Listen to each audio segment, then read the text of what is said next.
saw was an excerpt from the film Girl Rising. Girl Rising is a campaign for girls' education, which I'll tell you about today. But I hope that you'll not only leave with an understanding of what we're trying to do to make the next day better, but why I do what I do, both my personal and my professional connection to this issue. So, let's start here. If there's anything that you leave with today, I'd love it for it to be this, and it was obviously emphasized in the clip that you just saw. When you educate girls, you can transform societies. It's as simple as that. But the reality is that girls face barriers to getting to school and staying in school that boys do not. And if we go a little bit deeper into the numbers, there are 66 million girls who are not in school today. 66 million girls who are missing from classrooms. And that's an incredible tragedy, of course, not only for those girls themselves, but also for their families, for their communities, and their countries. There are 33 million fewer girls than boys in primary school worldwide. And if we just can be real about what we're talking about, we know that, of course, it's important for boys to go to school as well. But the reality is, girls face tremendous, unimaginable obstacles to completing their education that boys simply do not in those numbers. Sexual assault, sexual violence, safety issues on their way to school, health concerns that are disproportionately affect girls versus boys.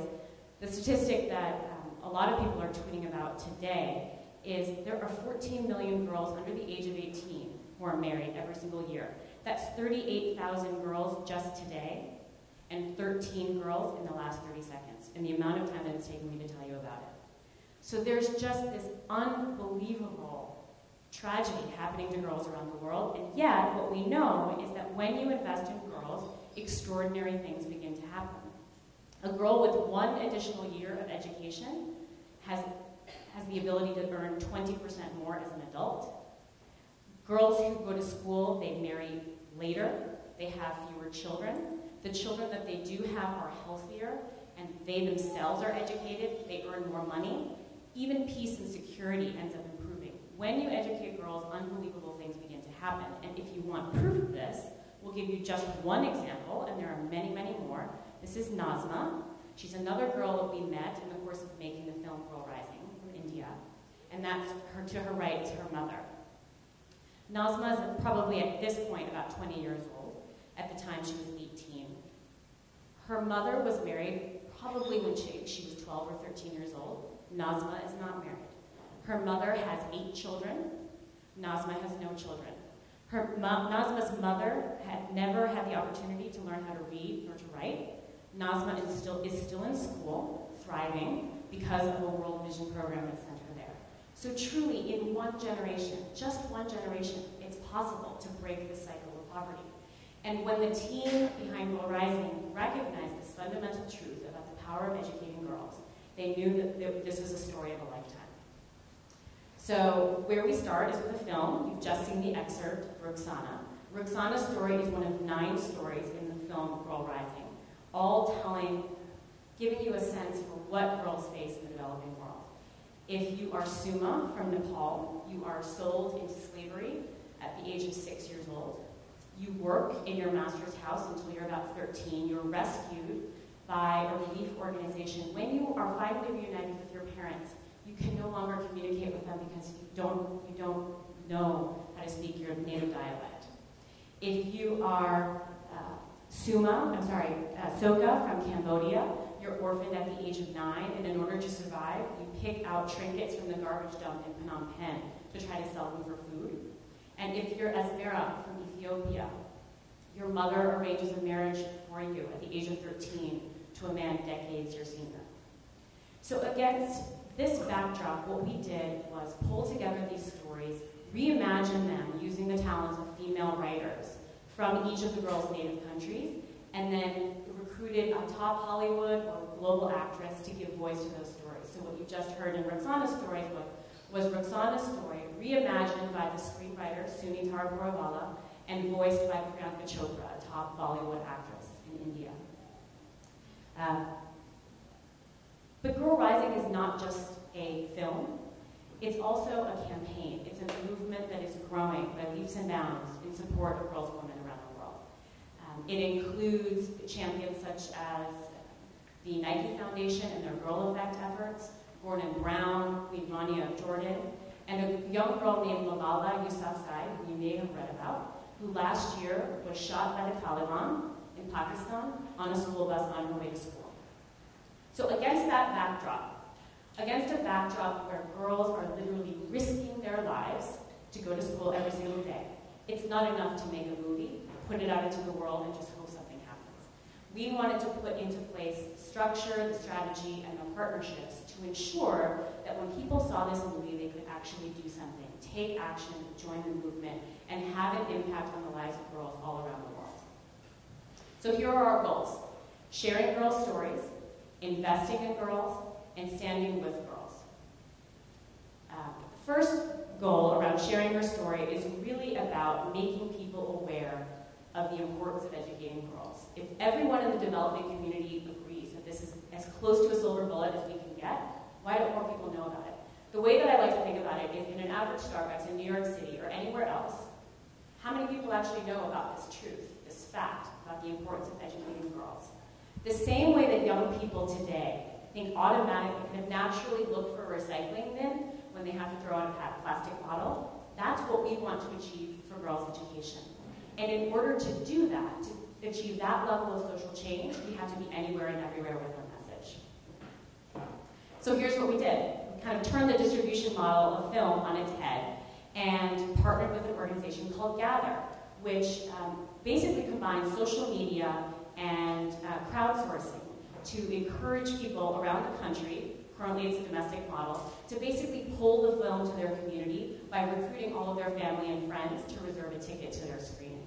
Basically what we did was we put our grassroots community to work for us, as opposed to trying to put it in an art house in LA and Los Angeles and kind of hope that people saw it. And the results have been pretty amazing. We're actually up to now almost 800 screenings around the country. That gave us the momentum for a traditional run at Regal Cinema. We went from about 4,000 Facebook followers last year to upwards of 270,000. So we are really starting to be that ubiquitous, be anywhere and everywhere with this message. Next, what we wanted to do, of course, is invest in girls. So it's not enough just to raise awareness. We also have to be touching the lives of girls, real girls on the ground every single day. So we set up the Girl Rising Fund, which basically drives resources to all of the partners, the NGOs, who helped us make the film and find the girls whose stories we ended up telling. They're the practitioners, we're the storytellers. They're the ones who are in the field every single day, sending girls to school, giving them scholarships, health care, books, everything that they need to be successful. And what we want to be doing with ticket proceeds, corporate donations, anything and everything, we're driving all of that to our NGO partners through this fund. And then the final piece is around making sure that people like you, people around the world, and in particular, global leaders are standing with girls to make sure that their needs are being heard and that the resources they need are being generated and invested in them. We're doing everything we can to basically bring the power of girls into the halls of power.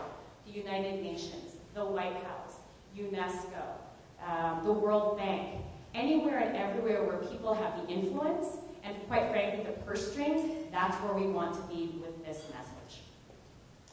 So we're getting there. The conversation is getting louder. We've been fortunate enough to have tremendous support from everyone from the Hollywood community to people like Queen Rania of Jordan, as I mentioned, and as well as individual activists every single day who are fighting for girls just the way we are.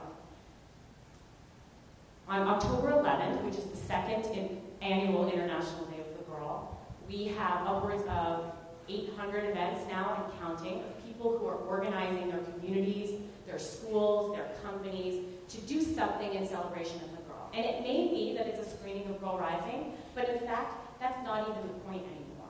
The point is to create a moment of visibility and excitement and passion around the importance of investing in girls so that the world sits up and takes notice.